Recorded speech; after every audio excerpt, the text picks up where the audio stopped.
Nature's Archive podcast, a Jumpstart Nature production.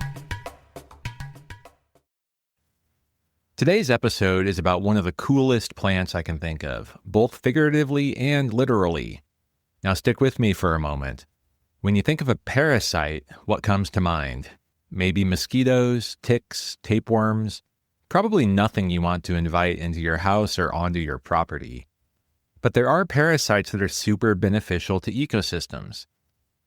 The parasite I'm speaking of is also the cool plant I alluded to earlier. Well, it's actually a large category of parasitic plants. In fact, they've separately evolved on 5 different occasions. So what are they? Well, mistletoes, of course. Dr. David Watson joins us all the way from Australia to talk about these spectacular plants. Today you'll learn why mistletoes are beloved by birds, how they provide food for many other animals, are key to nutrient cycling, and why they are literally cool plants. There are even mistletoes that grow on, get this, other mistletoes. So get ready for an incredible discussion about mistletoes with Dr. David Watson. Dr. Watson, thank you so much for joining me today. It's my pleasure. I think it's going to be, as is often the case for me, because I get to pick the guests that I have on this podcast. I'm always excited, but I'm especially excited today because I've been thinking about mistletoes a lot here in, I'd say, recent months, maybe even years. And I admire them, but I've never really had a chance to investigate them beyond the superficial. So here's my chance, and hopefully the audience will enjoy the discussion that comes along with it. Excellent. Let's go. And you're also my first guest from Australia. Really? Well, we're Yes. going to have to correct that imbalance because we've got it all going on. I have seen that, and I think it's the time zone that can be a little bit of a challenge. Indeed. I studied in your fair land. I lived in the US for 5 years, so it is doable. Yep, it certainly is. And I will say that I have had a couple of New Zealand guests. So if I can do New Zealand, I can, another hour or two time zone difference. It's not that big a difference. Bingo. All right.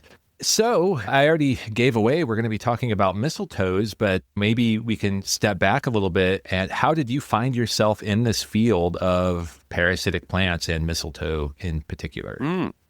So unlike many researchers, the revelation didn't really happen during my PhD. It was before and after. So I'm a city boy originally, grew up in Melbourne, and I'd seen mistletoes in trees, street trees, like introduced trees. And I'd asked my parents what they were, and they said, oh, that's mistletoe. It's like, okay. And that's where the inquiry ended. But then during my honours research, which is, you don't really have it in the US, but it's like a compressed master's. It's the first research degree that you do straight out of your undergrad. And for my honours research, I was looking at the effects of habitat fragmentation on woodland birds in southern Australia. And in some of my sites, there were mistletoes. And I noticed that those sites were the ones that had all the cool birds. And I filed that away. I wrote a little paper about it, and then that was that. Then for my PhD, I was working on all sorts of other things. Habitat fragmentation, been in ancient systems, in cloud forests in Central and South America.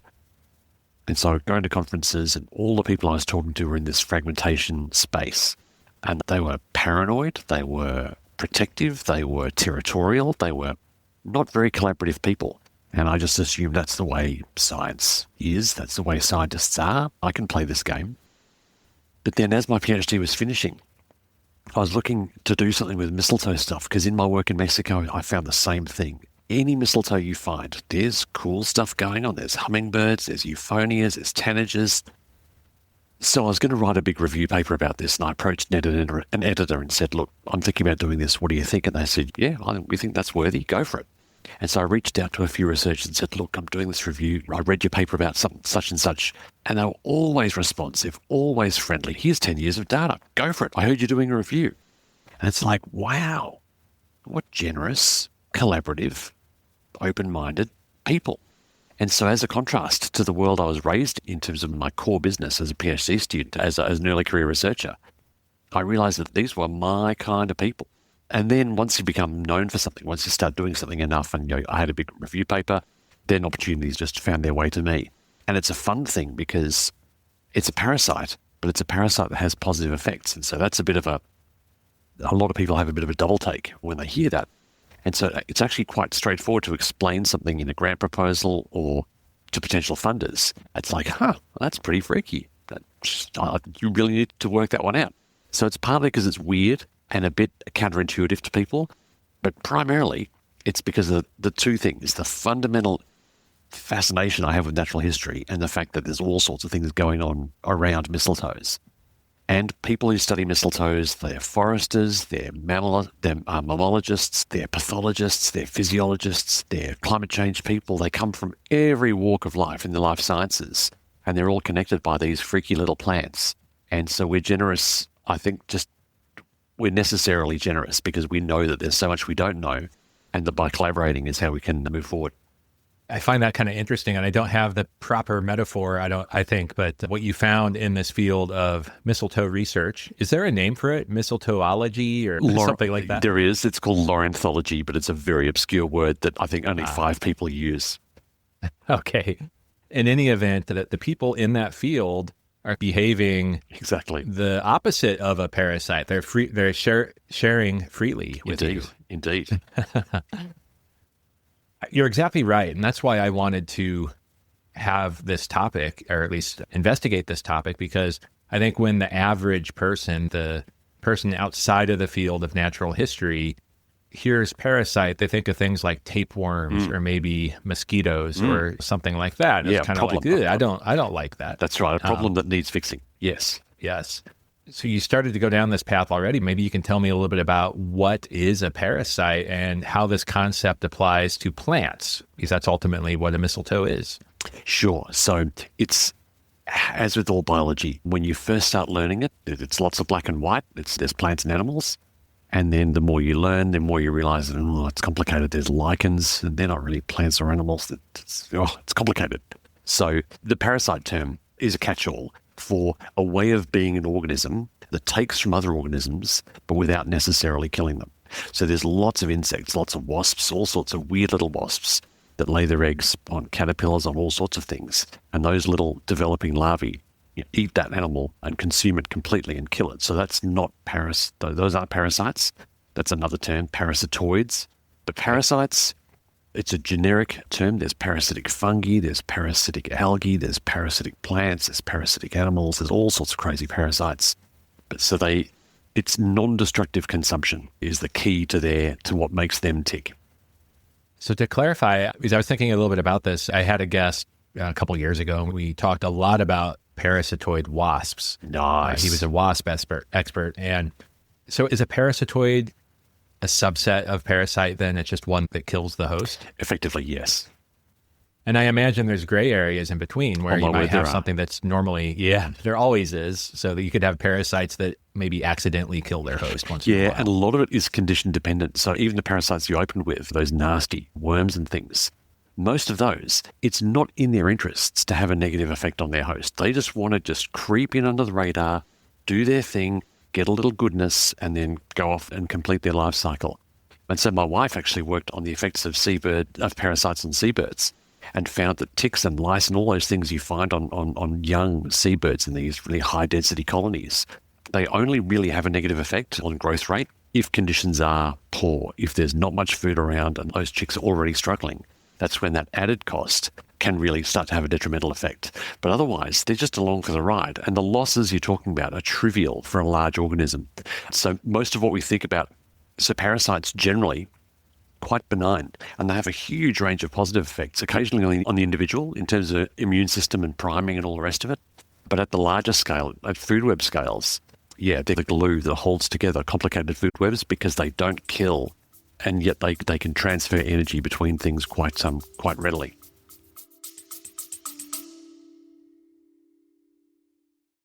Hey, Michael here. Great news. After such a long wait, Jumpstart Nature, my education and conservation organization, is now officially a 501c3 nonprofit. That's as of April 2025. This unlocks a bunch of great opportunities for us. Jumpstart Nature is who produces Nature's Archive and the Jumpstart Nature podcast. I started Jumpstart Nature to inspire you to take action to help nature. There is so much we all can do, even in times like this, where it feels like our institutions are failing us. So please help us continue our mission by donating to us at jumpstartnature.com/donate. A $5 per month donation goes a long way towards producing these shows.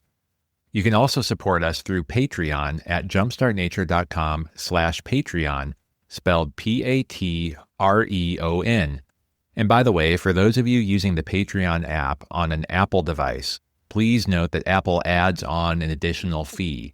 So if you use Patreon, you should contribute through their website instead to avoid that fee. And as always, we're looking for volunteers. If you've ever dreamed of meeting some of the guests we have on the show, producing a podcast, or just love editing audio and video, or even if you'd like to help us in our app development, I'd love to hear from you. Drop me a note at hello@jumpstartnature.com. Thank you for your support, and thanks for being part of our movement. Not to get too far off track, but coincidentally this week, I was listening to a researcher who is looking at human immune systems, and they were talking about some studies that showed that people who do not have parasites, that have grown in very clean conditions, are more likely to have autoimmune problems later in life, Bingo. Which is really interesting. It's a whole thing, the allergy cascade. So we've known little bits of this for ages, that people who grow up in a house with pets don't get asthma, don't get hay fever as much. People who grow up on farms are far less likely to have food allergies. And it's been tracked down to, particular nematodes like roundworms that you get when you're a kid, especially if you're running around outside eating dirt or whatever. Then your immune system is primed. It's like, it's a low-level infection. I can get rid of this. That's a foreign body. I can do this. But if you don't have that, if you've got those sort of helicopter parents that hover around you and have an ultra-clean environment with no little nasties, then the first peanut your body meets, it's like, what's this? And that's when you can start to get all these nasties.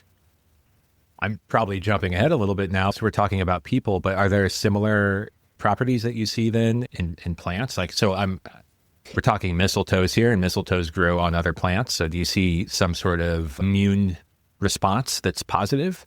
Yeah, so this is great. We've just gone straight to the grey areas. So strictly speaking, plants don't have immune systems. So they can't really mount a defense the way an organism does in terms of white blood cells or whatever. But they most certainly are not passive bystanders. There's all sorts of things that plants can do if they feel themselves being challenged by something. And there's some work in Africa showing that an acacia with a mistletoe seed that's latched onto it trying to get in, it'll push out a plug of resin. It's like, no, you don't. You are not getting a free lunch today. And it looks like mistletoes are one of the reasons why eucalypts have such a crazy diversity of bark, 101 different ways of shedding their bark. That's like a regular way of just getting rid of all those little freeloaders before they start attaching. Yeah, that makes sense. So I'll back myself up a little bit out of the gray area, and perhaps we can continue to explore the spectrums of parasitism. As I understand it, you can have hemiparasites, and there's probably a whole array there.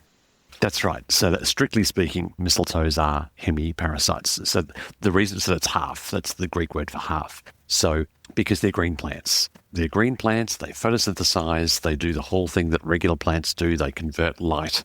They use light as a catalyst to make carbohydrates. But they don't have a root system. So instead they rely on the plant that they're attached to, and they basically hook into the plumbing of that plant and take the fluids circulating in that plant, and not just the water itself, but anything dissolved in there. And so that makes them hemiparasites. And an equivalent that your listeners might know about is strangler figs.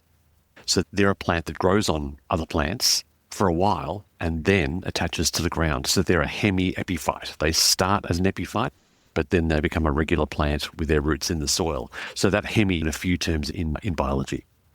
Interesting. I didn't know about hemiepiphytes. So that's maybe a future topic here.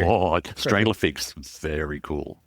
In this sort of painting the picture of the boundaries of parasitic plants, what are some of the more surprising or extreme examples that you've encountered? Well, so firstly, within mistletoes and then more broadly. So within mistletoes, there are some mistletoes that break the rules. There are some mistletoes that have no photosynthetic tissues at all, no leaves. There's this amazing mistletoe. The local name for it is quintaral. It's in the genus Tristrix, and it lives on columnar cacti in Chile. And if you know your columnar cacti, you know that, like saguaro, you know that they're a big upright plant with trumpet-shaped white flowers at the very top of at the high point of the plant. This mistletoe lives completely inside the cactus. And when it wants to flower, it just punches out these buds through the middle of the plant, halfway along. They're bright red flowers. Yeah, it's crazy. And then they get pollinated, they get turned into fruit. So Quintal or Tristrix is an outrageous plant. And there's an equivalent one in Africa that parasitizes euphorbs, which are the African equivalent of large cacti. And that's in the genus Viscum, the same mistletoe that's in Europe, the quintessential Christmas mistletoe. Again, leafless, holoparasitic, lives entirely in the dark, inside its host. It's mental. But within the broader parasitic plant world, there's many weird and wonderful ways of being a plant. And one that your listeners might have come across is Rafflesia, the largest flower in the world. So you might have seen pictures of these as orange and blobby with these big fleshy petals that unfold from a bud the size of a basketball. And they're parasites. They've got no leaves. They live inside vines or lianas. So a woody vine is called a liana. And Rafflesia, they're these freaky things that live inside woody vines. You never even know they're there. And then when the planetary alignment is just right, you get a bud popping out the side that gets bigger and bigger and bigger. And then overnight, it unfurls. Craziness. Wow. There's so many things I'm going to have to look up yes. after we're done talking here. So they're Philippines. Philippines is the center of their diversity, but they get throughout Southeast Asia into Borneo, Sarawak, that kind of neighborhood. You mentioned the hotspot for this species is in Philippines, in that area. Do you find a higher density of mistletoes, back to mistletoes specifically, in any part of the world or on any, say, genus or family of plants? Great question. So the second part is just being looked at now. I've got colleagues who are looking at that, and there appear to be some groups of plants that seem more likely to host mistletoes than others, and they've diversified over time, but that we're still working on that stuff.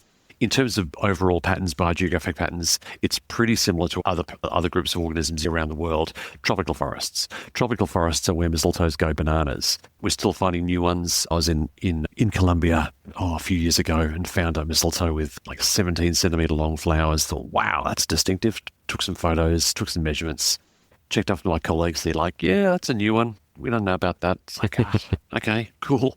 Add it to the list. So there's still new ones being described. There's at least 2 undescribed ones we know of in Australia. But yeah, worldwide, tropical rainforests, especially in South America, are centers of diversity.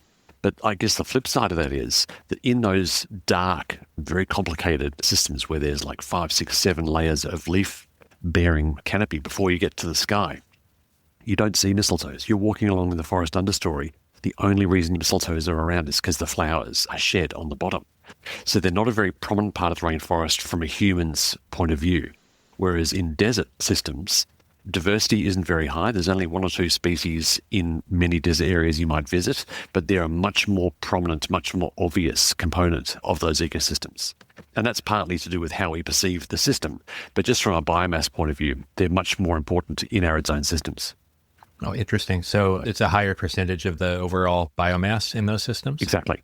So in another coincidence, and maybe it's not really a coincidence because, as I said, mistletoe has been on my mind. I was looking at some iNaturalist observations, and somebody here in my neck of the woods in the Bay Area reported a mistletoe on a willow, a salix species.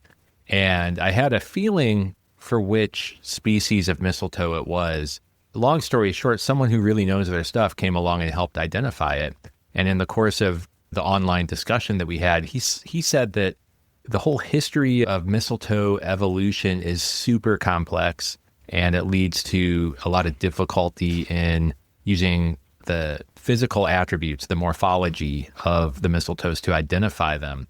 So long story short, with that background, what clues, what insights do you have about how mistletoes came? I keep saying mistletoes. I think it's actually mistletoe. Is that right? Well, it's like fish, more than one species, mistletoes. Mistletoes is a perfectly good word. Okay. So how did mistletoes appear on the scene? All right. Well, so firstly, just a few facts, and then we'll get into the history. So mistletoes aren't one thing. They're a way of being a plant. And there's 3 things that they do that makes them a mistletoe. So they're parasitic, hemiparasitic. We talked about that already. They attach to their hosts above ground. So they're aerial and hemiparasitic, and they're woody. So they've got woody tissues. Now you can think of all sorts of other plants that are two of those three, like dodder. Dodder's an interesting one. It's an aerial hemiparasite, but it's not woody. And then there's all those freaky little things that live in forest understories that attach to the roots, and they're not mistletoes. So aerial, woody hemiparasites, those three attributes, they have evolved independently on 5 different occasions. And they're not each other's closest relatives. They always came from root parasitic shrubs, woody shrubs. And 3 of those lineages are pretty minor, small groups of plants in tropical forests, either in Asia or in Latin America. But there's 2 families that have gone bananas in terms of diversification, and they account for the vast majority of mistletoes worldwide. So those 2 families are what most people think about when they think about mistletoes. And when you look at them now, they're a very distinctive group of plants that have evolved independently, and many of their traits are convergent. But they popped up in the fossil record fully formed, and so we don't really know much about the early history of that. But we get a few clues from looking at the way different mistletoes do their thing today. And recently I pieced together what little bits we know that they used to do and what they still can do in today's forests, and then looked at the history of when these lineages came to be. And mistletoes today depend on birds to move their sticky seeds around. But if a mistletoe seed falls on the ground, nothing happens. It might sprout, but it needs to be on the branch of a tree, a living tree of a compatible species, and then it can make a living. But if you look at the history of it, the switch from root parasitic shrub in the forest understory to canopy parasitic plant, a mistletoe, up above the ground, that predates birds. That happened ages ago. And the major transitions occurred around the 30 million year ago mark. And there were birds around, but not the kind of birds we see today that move mistletoes around. It was right before songbirds became a thing. And so it looks like on 2 occasions at least, possibly 4, these root parasitic shrubs were moved into the canopy by mammals. In Africa, it's a group of mammals associated with the little dwarf lemurs and bush babies. You can find nocturnal critters in Africa and Madagascar. And then in Latin America, tiny little marsupial, the Monito del Monte, the sole living representative of a whole order that used to be widespread in Gondwana all the way across Antarctica when Antarctica was forested. And those 2 dudes were the first agents, as far as we can tell, that took this root parasitic plant up into the canopy, either wiped off the seeds or defecated the seeds up there, and the seeds are like, hey, look, we can actually do this. And that was right around the time when songbirds were emerging. So songbirds most definitely helped diversify mistletoes, but they weren't the agents that first explained that switch from the root parasitic to the aerial parasitic. That was our great-grandparents. Wow. And talking about a seed falling on the ground, maybe it sprouts, but it can't take hold. That takes me back to your earlier discussion about the hemiparasitic and the fact that mistletoe can photosynthesize. So in the life cycle of a typical mistletoe, is the host plant just helping it through those initial stages to get it to a size and maturity where it can produce its own nutrients? Or is that mistletoe continually using certain specific nutrients from the host plant throughout its life? Good question, and it's the second part. So it's constantly taking water and whatever's in the water. But in most parts of the world, think of mistletoes as water parasites. What they really need is water. The rest they can make themselves. And before they've attached to the plumbing system of the tree, they've got a green seed. Their seed doesn't have a seed coat, so it's a photosynthetically active seed. So it needs to be deposited in quite a well-lit area because it needs to photosynthesize even as an unsprouted seed to power that initial growth and that initial push into through the bark to make that connection with the vascular tissue of the host.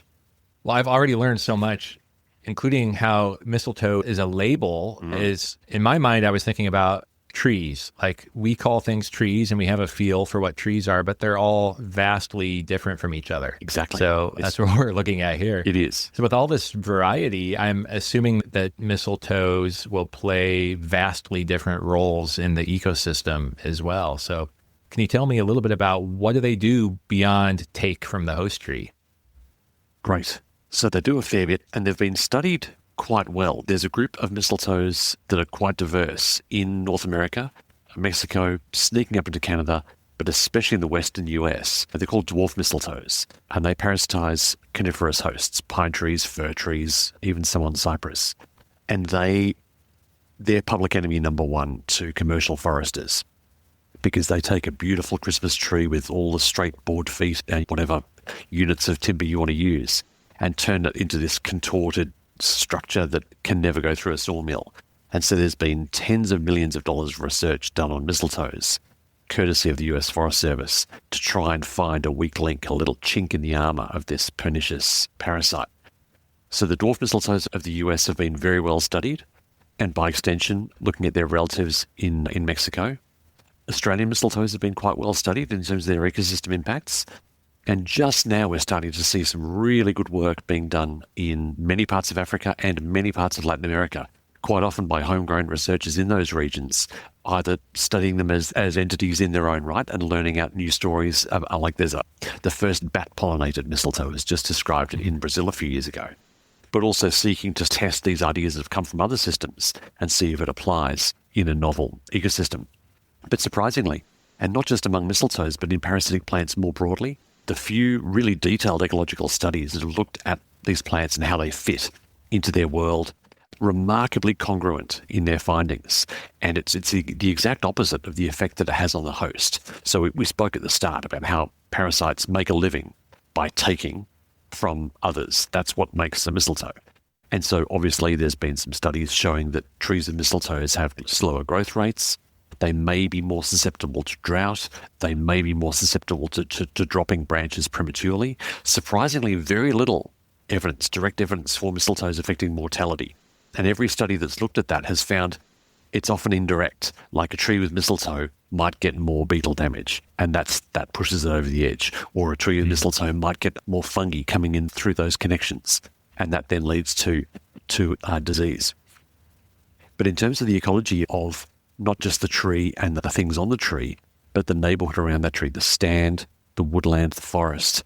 There's been a few studies done on that in Europe, in North America, my own work in Australia, and it shows that, sure, they take from their individual infected host, but then they give, and they give really freely. They're one of few groups of plants that relies on animals to both pollinate their flowers and disperse their seeds. So they bribe freely with carbohydrate-rich nectar and amino acid-rich fruit. With the fruit, it's quite often for a specialist consumer because it's a sticky thing. It's quite hard to process, and it's very reliable. So you have all these different birds around the world that have worked out if you can find mistletoe, you will never go hungry again. I recall sorry to interrupt. I recall on a trip I had to Australia, actually, there's actually a bird called a mistletoe bird. The greatest bird in the world.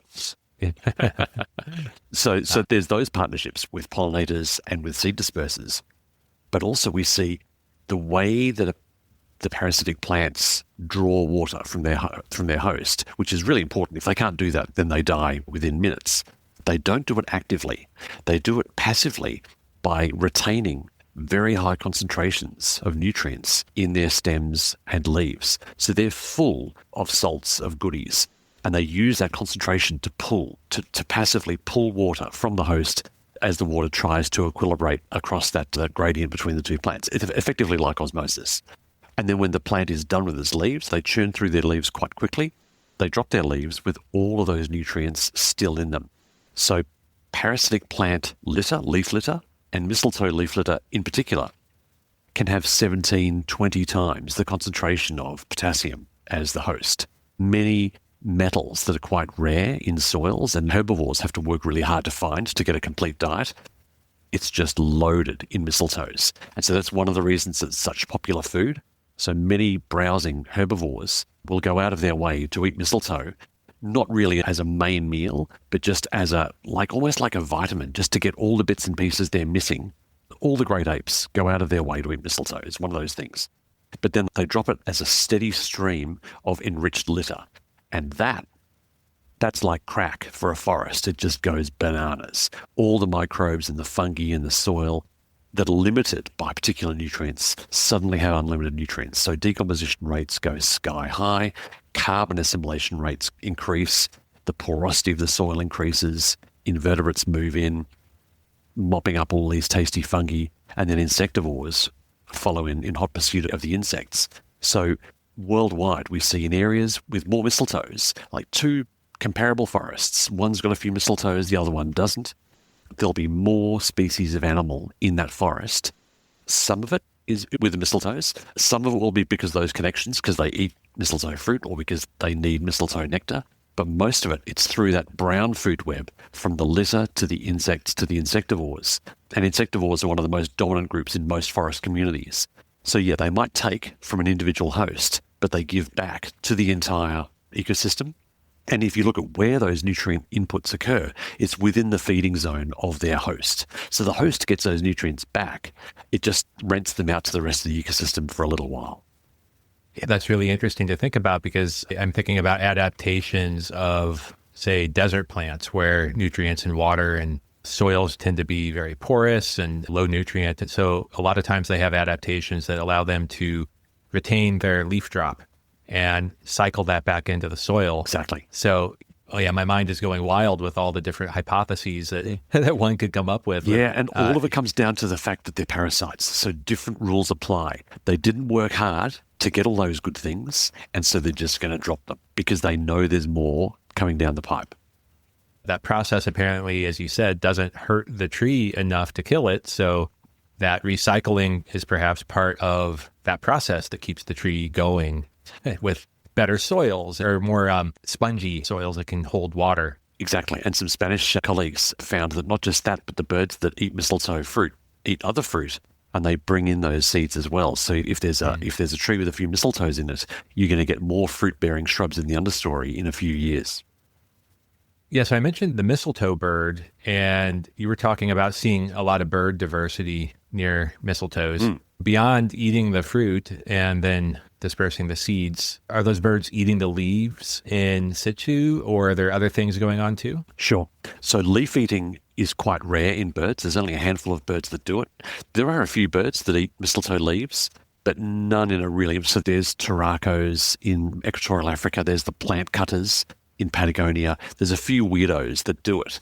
But from a bird point of view, nectar and fruit are the two big ones, but then nesting. There's a startling variety of birds preferentially nest inside mistletoe clumps. So if you think of a cartoon tree, just a generic tree, it's pretty open, it's got a crisscross network of branches in there, and then a canopy of leaves.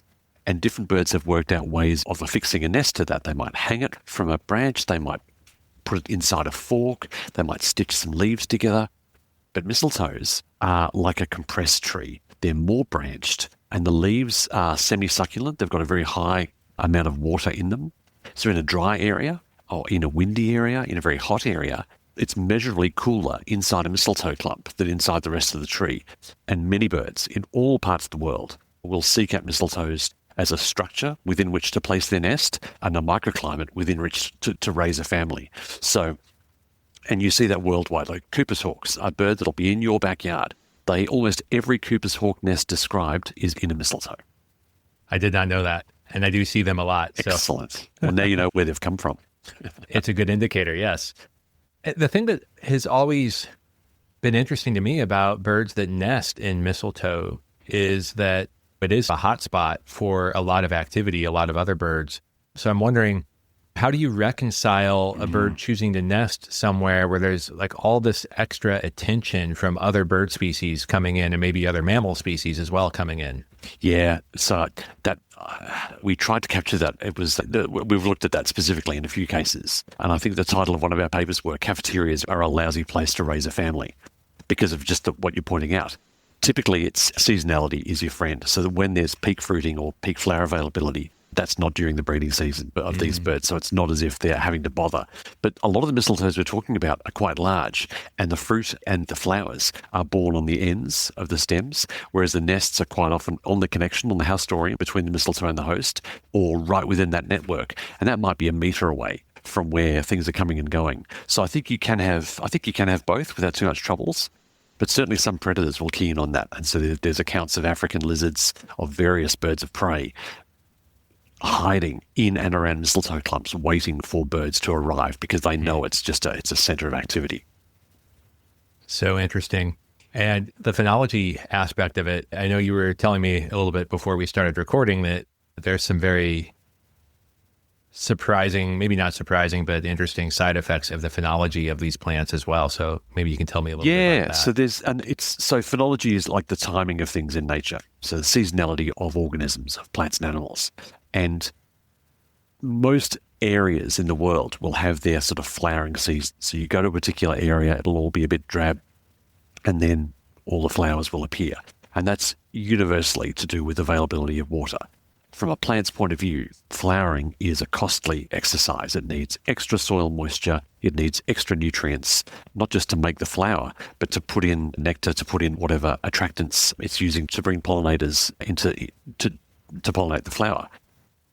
As parasites, mistletoes have access to high amounts of water year-round. And there's this fascinating pattern that you see that they flower when nothing else is flowering in their area. And that's intentional, because by timing their flowering during a period of regional scarcity, they're maximizing the likelihood of pollinators to visit and therefore successful pollination. So we see this the world over. So right now where I am in Australia, it's summer, February. It's getting towards the end of summer. It's very hot, it's very dry, and the only flowers around are mistletoes. And another thing that you see that mistletoes are quite weird about is they've got this phenology will differ between individual plants. So if you're looking for a mistletoe flower, and you're in a place where there's plenty of them, you look at 3 or 4 plants, you don't find any flowers, keep looking, because many plants will be on a slightly different tempo. And so even though peak flowering of that plant might be in, let's say, February, there'll be a few plants that have stuff going on in August and a few that are still got a few flowers lingering into June. So they've got very long tails of that flowering distribution. Is that just a function of genetic diversity, or is it about the location that these plants are, or any insights into that? Yeah, there's little tempting nuggets of research that have looked at this, but nothing really thoroughly comprehensive to nail that question. It looks to be genetic. It looks like early flowers came from early flowering stock.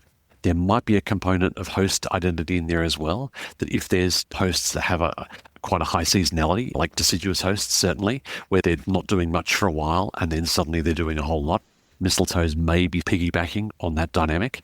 More than that, don't know. And we just, with colleagues in Chile, recently got the good news. We got a grant funded to look at seasonality of mistletoes in Patagonia that are already showing some pretty clear phenology changes along an altitudinal gradient. So let's chat again in 5 years and I'll have a more comprehensive answer to your question. All right, I'll add it to my calendar. Excellent. It'll happen. All right. That actually reminds me a little bit too of a question that sort of just passed right through my brain earlier, and that's as I understand it, a lot of these mistletoes are specialists. You talked about the dwarf mistletoes tend to be on some of these coniferous plants. What are the evolutionary pressures that sort of drive this specialization that occurs? Sure. So most mistletoes are specialists to a degree, and that's at the genus level. There's very few mistletoes that are only found on one particular species of host. There are a few, but that's the exception rather than the rule. The rule is You'll get mistletoes that go on oaks, you'll get mistletoes that go on junipers, you'll get mistletoes that go on pines, but within pines, they're not that fussy. And then you can get them on exotics as well. So there's plenty of examples of mistletoes that will be just as happy growing on trees that aren't from their area at all, that are grown as ornamentals or street trees or whatever. In terms of what's driving that, it's probably a couple of things. It's actually quite tricky from a mechanical point of view, to foil the defenses of a plant, to get in there, attach yourself to its tissues, to its vascular bundles. And they vary a fair bit between different kinds of plants. So once you've cracked the code, then it's quite easy for you to continue to do that. So one of the reasons is just simple morphology in that respect. The other one is who's moving the seeds around. And quite often there's a thing called a search image. Like when you're going to the supermarket, you're just not just going randomly. You're going in there to get the milk. And you haven't been in the supermarket before, but you're pretty sure you know where to find milk in this area. And so it's the same thing with birds. Birds know that in these kinds of trees, I sometimes find a ball of foliage with tasty treats in there. So I'm just flown into this area. I'm going to gravitate towards those trees, looking for that particular distinctive thing in the canopy. And that can reinforce those patterns of genus level specialization that we see.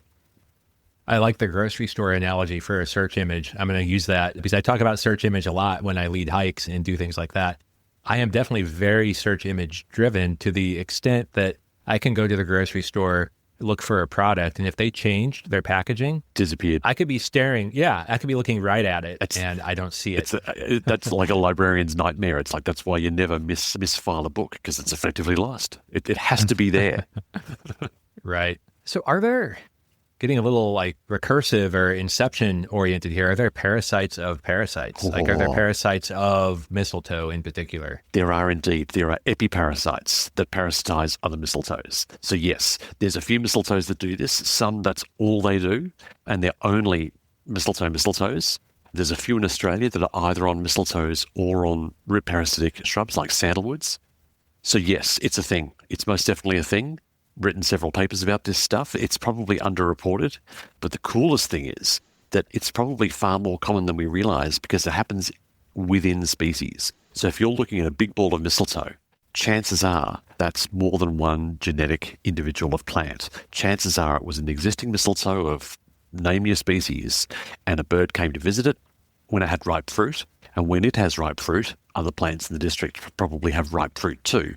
And it might regurgitate or defecate a seed on that mistletoe. That seed will sprout. That seed will easily connect with the vascular tissue of itself and just merge in like Borg-like with the whole frickin' thing.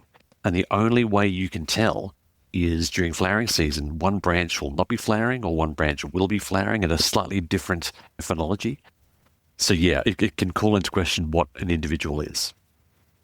Oh my gosh, I'm going to be looking for that. We have a lot of mistletoe in our area here, especially on oak trees, but we have some of those dwarf mistletoe as well. Perfect. On our foothill pines. Get them a lot in our area. And nice. Yeah, whole new level. It's like I said, once you're infected, man, look out. And I also learned recently, we were out with a few friends looking for a specific early season butterfly, because here it's March now, and some butterflies start flying in February, even January in our area. We're lucky that way with the climate that we have. And there's one called a great purple hair streak that I learned that actually uses mistletoe as a host plant. So do you find, like, some other things I'm interested in, just to throw it all out there to you, are gall makers and leaf miners. So I'm wondering what you found in that realm. Sure. So butterflies, I'll start with the good news.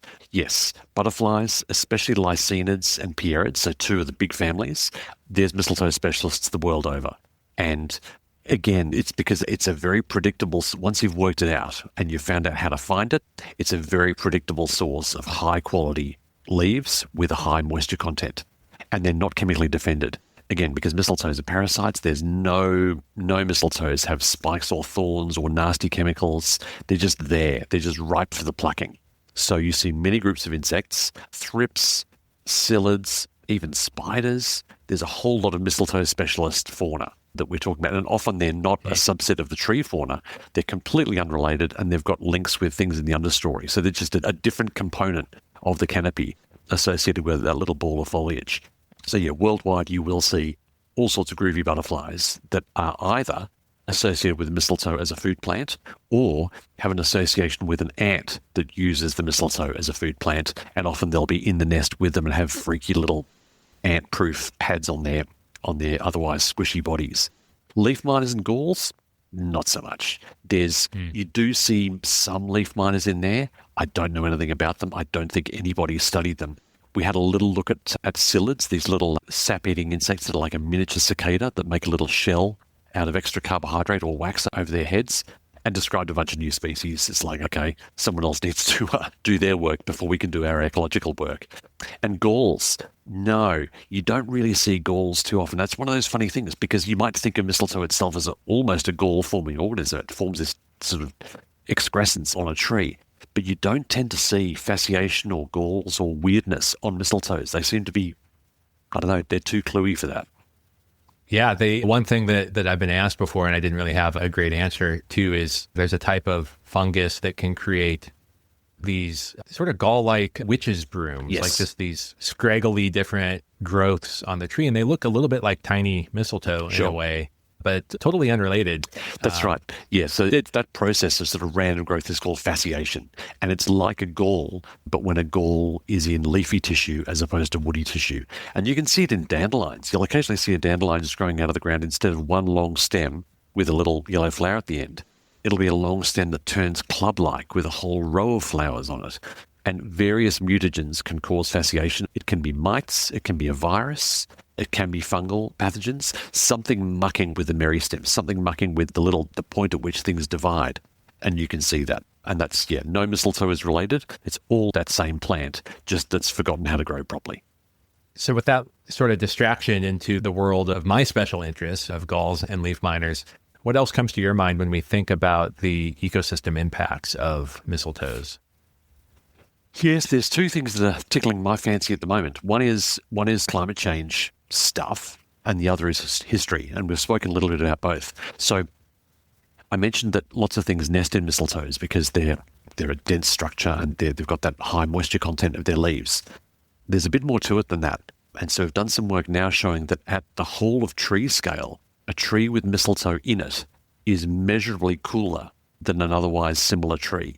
And there's a reason for that. The stomata, those little holes in leaves where gas exchange occurs, the way plants regulate water loss is there's two little cells either side of their stomata called guard cells. And when there's lots of water in the tree, they close and the stomata is closed up. Mistletoes can't close their stomata.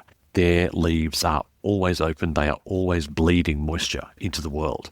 And so on. That goes back to the osmosis. Exactly. Comment, yeah. So they're just always drawing and always releasing water. And so in very hot, very dry conditions, there can be a 10-degree difference of a mistletoe-infected tree as opposed to a regular tree right next door because of that just dripping tap effect. And so if we're thinking about street trees in cities, we're very concerned about urban heat island effects.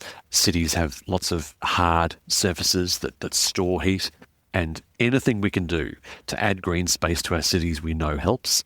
But adding mistletoes to street trees in our cities, I think, is a next level strategy that I need to get on a global campaign to make that happen. Is this something that could efficiently be done by people? Because I guess if a bird comes along we've done it. We've done it. Okay. It can be done. I'll send you the paper. And look, the other thing that really flips my pancakes is how long has this bird mistletoe dance been going on for? So I mentioned that mammal got the party started a long time ago, but just recently I reviewed a lot of what we know about early bird diversification and early mistletoe diversification, and it looks like they tracked through the same places at the same time, certainly in Latin America. So when some of the main lineages came into southern South America from the south, from Antarctica, as Gondwana was splitting up, it looks like mistletoes and birds basically hitched a ride on one another and leapfrogged right the way across the Americas. And so working that out is going to occupy my mind for the next year or so.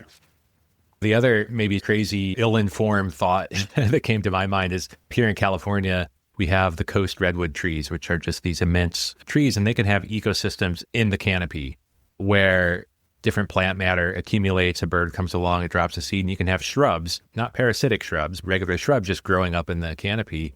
So that has me wondering, is this a ripe area for new mistletoe to emerge? Because you have this kind of alchemy going on way up there in the canopy. Yeah, for sure. That's where amazing things happen. And there's some very clever epiphyte researchers that are looking at those sorts of things and the way regular plants grow in that system. They can grow roots out of places that they normally don't grow roots from. And you get crazy animal communities up in there as well. Tardigrades go bananas in coast redwood epiphytic gardens. We've been talking a lot about mistletoe on trees. Do you ever see mistletoe, again, it's a fuzzy definition, like what is a tree, but do you see mistletoe on other plants, smaller plants? Rarely. And I mentioned those two main groups of mistletoes that account for the vast majority of them. There's the Lawrenthaceae, which is a southern-derived, Gondwana-derived group. They're the ones with the bright flowers. They're often called showy mistletoes. And then there's the Viscaceae, which is originally from Laurasia. They're smaller flowered, and that's the Christmas tree mistletoe that we tend to think of. And the earliest branches of one of those families, the Lawrenthaceae, they're root parasitic mistletoes. So they were mistletoes before there were trees to infect. So we're talking 70 million years ago or so they popped out, so ancient beasts. and they'll infect anything. So they'll send out roots almost 100 meters in any direction. They'll infect carrots in your vegetable garden. They'll latch onto anything they can find. And there's actually a real issue around Perth where they grow, that they'll find cabling used for telecommunications, fibre optic cable. And the roots just assume it's some strange root that they've never encountered before, wrap around it and slice it in half. They've got a hydrostatic guillotine that can just cut through anything. And so you're there having a chat with your friend, and suddenly internet goes out, mistletoe.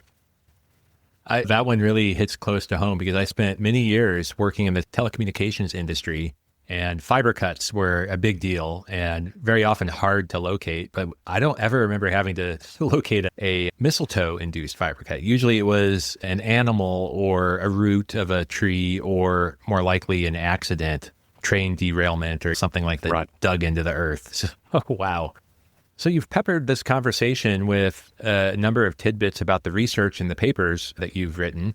I'm curious if you have anything else you'd like to say there. Do you have any other discoveries or research findings that you'd like to share, or maybe something in progress that we can look forward to? Sure. Yeah, there's a lot of what I've spoken about was directly from work I've done or done in collaboration with colleagues. In terms of where things are going, I hinted at this in the history bit. Yeah, so it looks like the group of, well, let me leave you with this. The most diverse group of birds in the world got that way because of mistletoe. So the tyrant flycatchers and their allies is a group of just hundreds upon hundreds of species that'd be familiar to many of your listeners as kingbirds and peewees, all those distinctive flycatchers you see in the US. But then you go to South America and there's 101 versions of them. And then there's the cotingas and the manakins and all their little friends. They rode the mistletoe wave coming all the way up from South America as those plants moved into the forest and added a regular source of fruit and a regular dripping tap of high nutrient leaves. Those frugivores and insectivores came up there with them. So that's a massive preview of about 3 papers that are going to be published in the next 2 or 3 years. In terms of other stuff, oh, look, there's just so much. I think I'll leave it with that one. All right. So if homeowners, they don't even have to be gardeners, if somebody with some property wants to help biodiversity in their area, like I think it'd be really cool if I found a mistletoe in my yard. I don't have any in my yard. It's a pretty small plot. But what might people be able to do in this parasitic plant world to help? Yeah, great question. And honestly, I just say it's more about not doing something rather than doing anything about it. If you find a mistletoe at your place of work, at a park where you walk your dog, if you're lucky enough on land that you manage, leave it alone and just have a good look at it. So most people think that they're doing the tree a favor by removing a mistletoe. It's like, oh gosh, that's dangerous. That'll be the death of the tree. Quick, get the man out with the machine. You don't need to do that. Mistletoes and trees have been doing that dance for tens of millions of years. It's going to be okay. The tree is going to be just fine. But now that you've noticed it, pay attention to it. Pay attention to it. As the seasons come and go, look at it, look underneath it, and then you'll start to get a window into the world of all these things around you that you didn't even know lived in your place. And to me, that's just a little lens through which to understand just the delicious complexity of biodiversity on wherever we live. And that's what continues to inspire my work, is just all these connections occur because of these freaky little plants. Yeah, it sounds like they're really keystone species. Yeah, so I published that paper in 2001. That launched my career. Oh, yeah. Okay. I can thank you for that. We talk about that a lot on our walks around here. When we find an oak tree, an oak tree is a keystone species, and then the keystone species supports other keystone species. And there you go. So thinking back, have you had any top of head events like wildlife encounters or a mentor, anything like that has really steered your view of the natural world in some way? Good question. So the mistletoe caper is only really about a third of what I do. So I'm actually an ornithologist. I'm a bird guy. And so my interest in mistletoes came through birds. And I also do a lot of work with acoustics and using sound to monitor environmental health. So you're only seeing a third of Dave in this interview. But where I trained at the University of Kansas, my office was in the Natural History Museum, and I was surrounded by bird nerds. It was paradise. And one of my mentors there was Mark Robbins. He was a collections manager. And I'm pretty good at identifying birds by call. I can be walking in many forests around the world and know who's who just by what I can hear. But this guy is next level. So for field work, I was in Oaxaca in southern Mexico, and every morning I'd record a few hours of pre-dawn calls just to make sure when I was back in the lab that I wasn't missing anything in my daily bird surveys. And he was down the corridor, he was singing out, "Oh, did you get the whatever it was?" It's like, oh my God, he was last in that forest like 30 years ago. And it's already right there. It's still, he knows exactly what's what in those forests. But so I was in the field with him, with Mark, in the Amazon. And I had many life-changing moments on that trip. We were with Makushi, indigenous people on their land, surveying birds in their forest, Iwakrama. And we were preparing specimens as part of our work because there are a lot of undescribed species down there, lots of things we didn't know about, and lots of things where there's no genetic samples. So you needed to get some tissue samples to work out who's who. And you get pretty grubby doing this sort of work all day. And so every few days you go down to the river for a wash. And there were too many poisonous snakes around the banks of the river. So the protocol was you get your toiletries together, head out in a dugout canoe to the middle of the river, the Essequibo River, where there were big boulders. And the girls on one side, boys on the other, pick your rock, take your clothes off, stride into the water and wash up. So I was doing that one day, and I've got freckles on my skin. And there were fish, tetras, who were nibbling on those freckles. They thought it was food. And I was already a bit alarmed because you're stark naked in a tropical river and things are nibbling on you. But then something bumped my leg. And I looked down, and there's lots of logs that tend to come to flow down tropical rivers, lots of logs, as trees fall into the water and get dislodged. I just thought it was a log, had a look down. And it's like, oh, it's a log with this cool sort of pattern of sort of diamond-shaped. Ooh, that's not a log. That's an anaconda. And suddenly I was out of the water. I'd completely finished with my toiletries for the day. But that little moment sticks with me because we'd been in camp for weeks. We'd been in and around that river all day, every day, on the water, in the water, doing all sorts of things. And that's the world's largest snake, just hiding in plain sight. And so a lot of my research on birds is about the word detectability and about being really upfront about what you don't know. And you go into an area and you do a survey and you know what's there, but you don't always know what's there because you might have missed it. And so sneaky things occur in nature that just because you didn't see it doesn't mean it's not there. And that whole concept, detectability, was really brought into sharp focus with that really big snake. I can't imagine that. I don't know what I would do in that case. But your heart rate, has it returned to normal yet? Oh, yeah. Because I love snakes. I go out of my way to fight snakes. Behind me, there's a snake in the tank behind me there. But that was a very large snake. And it took me a while to process. And before we wrap up, one of the things that I really like to focus on is connecting people to nature, helping raise environmental awareness. So I'm curious what you found to be most effective in helping people move up a rung in their own personal environmental awareness.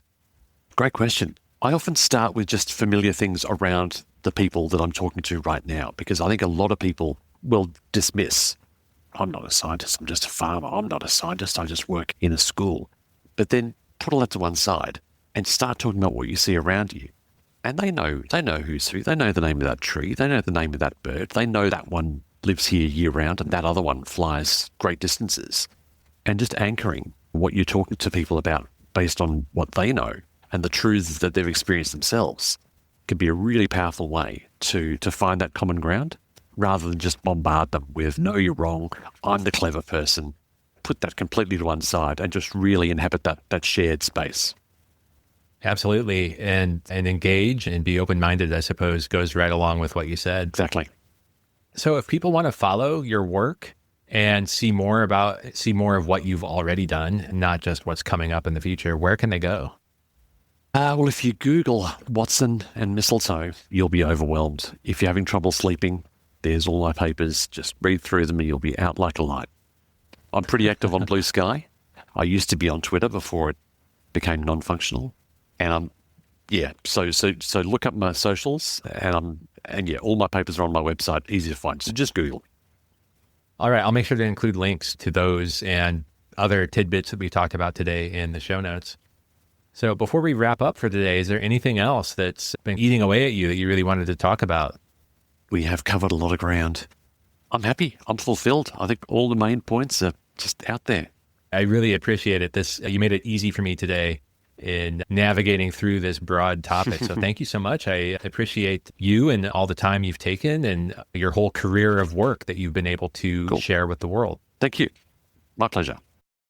Thanks for sticking through the entire episode. If you made it this far, I hope that it means that you enjoyed it. If so, please spread the word and share this episode with 3 friends or groups that you think would enjoy it too. As for today's episode, let me know. Did I miss anything? Was there a topic I should have covered? Let me know at podcast@jumpstartnature.com or DM me on any of my social accounts. I'll do my best to answer your questions. You can find me at Nature's Archive, one word, on Instagram, Facebook, and Twitter. I also share photography, nature stories, and much more on those accounts, so you can follow just to stay in touch, too. And despite being called crazy by numerous friends and colleagues, last year I left my tech career behind to start Jumpstart Nature, which Nature's Archive is now part of. For the sake of myself, my family, and the planet, I need to make this work. So please also consider becoming a patron at patreon.com/jumpstartnature. I offer some exclusive content and perks, and you can start donations as low as $4 a month. Lastly, please also check out our latest creation. It's the Jumpstart Nature podcast.